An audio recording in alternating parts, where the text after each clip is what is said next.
Amis chimistes, bien le bonjour. Alors aujourd'hui, nous allons nous intéresser à la température en tant que facteur thermodynamique. Donc la température, en général, on sait que pour une transformation chimique, c'est un facteur thermodynamique, mais aussi un facteur cinétique. Par conséquent, afin de vous expliquer ça, je vais travailler sur un équilibre de complexation, qui est un équilibre rapide, de sorte à ce qu'à chaque instant, le système se remette rapidement à l'équilibre thermodynamique. Ainsi, nous pourrons nous focaliser sur la température en tant que facteur thermodynamique. Et pour illustrer cela, il apparaît logique de choisir une réaction renversable. Donc ici, ça va être une réaction d'échange de ligands entre deux complexes de cobalt 2, l'hexaquacobalt 2, qui est un complexe de géométrie octaédrique, et le tétrachlorocobalt 2, qui est un complexe de géométrie tétraédrique. Précisons que dans le cas de ces deux complexes, les propriétés optiques sont liées à la géométrie moléculaire. C'est pour cette raison que ces deux complexes vont donner aux solutions correspondantes des couleurs différentes. On va pouvoir facilement visualiser la réponse du système face à une variation de température, et donc c'est ça qui est intéressant. D'ailleurs, on peut parler d'effet thermochrome dans le sens où une variation de température pourra engendrer un changement de couleur.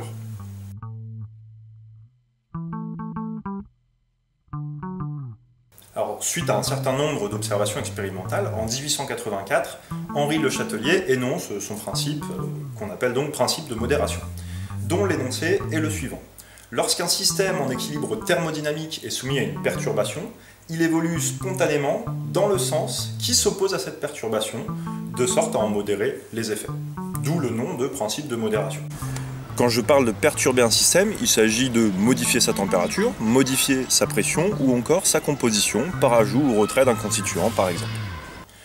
Aujourd'hui, dans ce cours, nous intéressons exclusivement à l'influence de la température en tant que facteur thermo. J'insiste bien sur ce point. Bon bah voilà, on va passer à la mise en œuvre tout de suite, donc je vais vous montrer ça, on va préparer les solutions. C'est parti.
Avant de vous montrer l'expérience, afin que ce soit très clair, je vais quand même vous présenter les solutions que j'ai préparées et voir brièvement pourquoi elles sont colorées.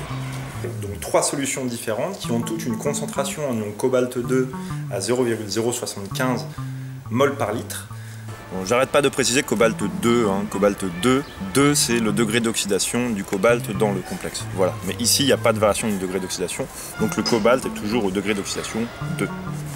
Cette solution rose a été préparée du coup à partir de chlorure de cobalt 2 solubilisé dans de l'eau distillée. Et donc là c'est l'hexaquacobalt 2, le complexe octaédrique, qui est responsable de la coloration.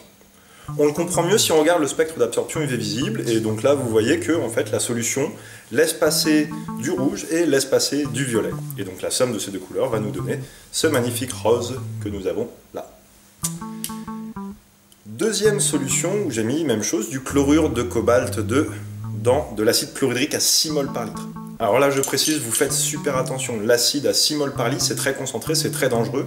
Donc là, bien évidemment, on prépare la solution avec des gants, des lunettes de sécurité, sous la hotte, et on ne sniffe pas la solution, on ne boit pas la solution. Sinon,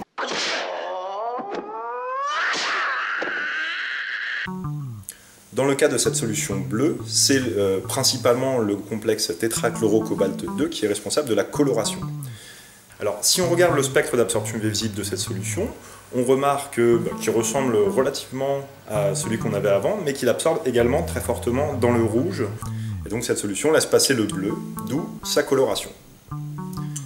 Enfin, à partir des deux solutions précédentes, j'ai préparé une troisième solution en mélangeant 10 ml de la solution rose et 2,5 ml de la solution bleue. Et donc j'obtiens une couleur intermédiaire qui témoigne de la coexistence en fait, des deux complexes que j'ai présentés précédemment. Bon, maintenant, pour être très clair, on souhaite savoir ce qui va se passer quand je vais lui tremper les fesses dans de l'eau bouillante et dans de l'eau glacée. Voilà, bon bah c'est parti, on y va.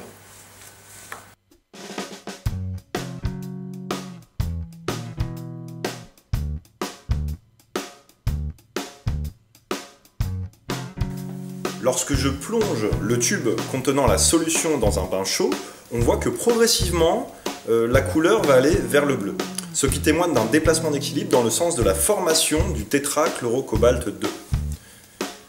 Donc autrement dit, dans le sens direct. A l'inverse, lorsque je place le tube dans un bain froid, on constate un retour vers une forme plus rose, donc ce qui témoigne d'un déplacement d'équilibre dans le sens de la formation de l'hexa-aqua-cobalt 2.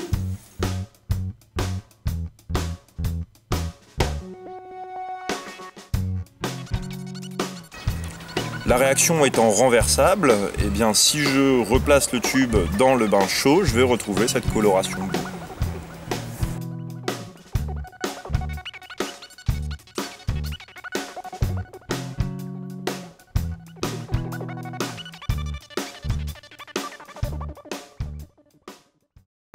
Afin d'être capable de donner une explication claire de ce phénomène, il faut rappeler ce que c'est qu'une réaction exothermique et une réaction endothermique. En fait, au cours de n'importe quelle transformation physique ou chimique, il va y avoir des modifications de structure qui vont s'accompagner de ruptures de liaison et de création de liaisons. Je parle de liaisons au sens large, dans le sens où ça peut être des liaisons, par exemple, covalentes, dites chimiques, de l'ordre de plusieurs centaines de kilojoules par mol, ou des interactions intermoléculaires, comme des liaisons de Van der Waals ou des liaisons hydrogènes, qui seront plus faibles en énergie, donc vers la dizaine de kilojoules par mol. Et finalement, l'histoire, c'est que casser des liaisons, ça vous coûte de l'énergie, et créer des liaisons, au contraire, ça en libère. Donc c'est stabilisant. Sinon, d'ailleurs, le monde serait fait d'atomes, et on ne serait pas là pour en parler. Prenez par exemple les réactions de combustion ou d'explosion. Dans ces réactions, l'énergie libérée par la formation des liaisons dans les produits est beaucoup plus importante que l'énergie qu'il faut fournir pour rompre les liaisons dans les réactifs. Par conséquent, si on fait le bilan, on aboutit à la conclusion que ce sont des réactions qui vont libérer une très grande quantité d'énergie thermique vers le milieu extérieur, ce qui d'ailleurs est conforme aux observations, et donc on va dire que ces réactions sont exothermiques. Exothermique pour dire l'énergie thermique va vers le milieu extérieur. A l'inverse, si vous prenez des transformations dont le bilan d'énergie fait qu'elles nécessitent de l'énergie pour fonctionner, on va appeler ces réactions endothermiques. Donc typiquement, quand vous prenez un liquide et que vous faites passer en phase vapeur, donc là il s'agit d'une transformation physique, mais par exemple passer de l'eau liquide à l'eau vapeur, est une transformation endothermique puisqu'elle coûte de l'énergie. Pour une réaction renversable, si j'ai un sens endothermique, le sens opposé est exothermique.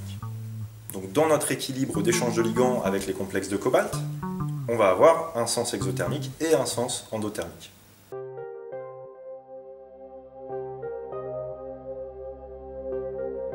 Lorsque je vais baigner les fesses de ma solution violette dans un bain d'eau chaude ou d'eau froide, en fait, je vais perturber le système en lui apportant ou en lui prélevant de l'énergie thermique. Et donc le système, lui, va évoluer dans le sens qui s'oppose à la perturbation, de sorte à en modérer les effets. Donc si par exemple je lui trempe les fesses dans un bain d'eau bouillante, je lui apporte énormément d'énergie thermique. Donc le système, lui, doit évoluer dans le sens qui va consommer cette énergie thermique de sorte à ce qu'il y en ait moins. Et donc ça, c'est le sens endothermique. Autrement dit, si je chauffe les fesses à mon milieu réactionnel, le système évolue dans le sens qui va essayer de refroidir le milieu. Aussi bête que ça. Donc si j'essaie de monter la température, lui essaie de la descendre. On retrouve également cette idée de modération à l'échelle humaine. Notamment lorsque vous faites du sport par exemple, vous pratiquez une activité physique et vos muscles, en se mettant en action, vont consommer de l'énergie chimique, donc qui est contenue dans ces substrats, principalement l'adénosine triphosphate, en chaleur, donc en énergie thermique. Votre corps, qui est une machine extrêmement finement thermorégulée, s'il fait bien son job, en fait, ce qu'il doit faire, c'est maintenir votre carcasse à 37 degrés. Voilà pourquoi vous transpirez. Ce qui va vous éviter du coup de mourir. A l'inverse, si je plonge le tube dans un bain d'eau froide, je le perturbe en lui prélevant de l'énergie thermique. Et donc là, le système va évoluer de sorte à libérer de l'énergie thermique afin de modérer les effets de la perturbation. Donc ça va être le sens exothermique. Donc en pratique, il ne va pas du tout réussir à modérer la température du milieu, mais il essaye. Et c'est l'intention qui compte après tout. Mais du coup, l'équilibre va se déplacer. On constate ici en regardant l'expérience que le sens exothermique va être le sens qui va vers la formation de l'aqua complexe rose. Si je récapitule ce qu'on vient de voir, chauffer revient à déplacer l'équilibre chimique dans son sens endothermique et refroidir dans son sens exothermique. Par conséquent, on en déduit que pour notre équilibre de complexation, le sens endothermique est celui qui va dans le sens de la formation du complexe bleu et le sens exothermique est celui qui va dans le sens de la formation du complexe rose. Et voilà. Il existe également des réactions athermiques, c'est-à-dire des réactions pour lesquelles l'énergie qu'il faut fournir pour rompre les liaisons est à peu près égale ou rigoureusement égale à l'énergie que l'on récupère en formant des liaisons. Et donc dans ce cas-là, la réaction est athermique et n'est pas influencée, thermodynamiquement parlant bien sûr, par une variation de température. Dans les réactions qu'on étudie en chimie organique, c'est par exemple le cas des réactions d'estérification ou d'acétalisation.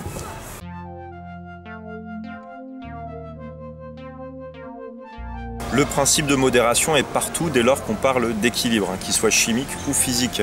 Quand vous faites sécher votre linge, quand vous transpirez, quand on parle de réchauffement climatique, il y a du principe de modération et il ne souffre d'aucune exception puisqu'il découle directement du second principe de la thermodynamique. Et les gamins qui commencent à crier, ça me gave et je comprends pas pourquoi ils vont pas à l'école. Cette première approche par le principe de modération de Le Chatelier, elle est fort intéressante parce qu'elle permet de prévoir qualitativement, sans utiliser la moindre équation, le comportement d'un système face à une perturbation. D'ailleurs, je vais vous donner un petit exercice. Je vais vous demander de prévoir, en vous appuyant sur ce principe de modération, quelle va être l'évolution du système réactionnel, donc que vous connaissez, c'est encore ce fameux tube violet, lorsque 1. J'ajoute du chlorure de calcium, 2. J'ajoute du nitrate d'argent, 3. Je dilue. Donc j'ajoute de l'eau. Et enfin, une autre question, 4. Je voudrais que vous expliquiez ceci.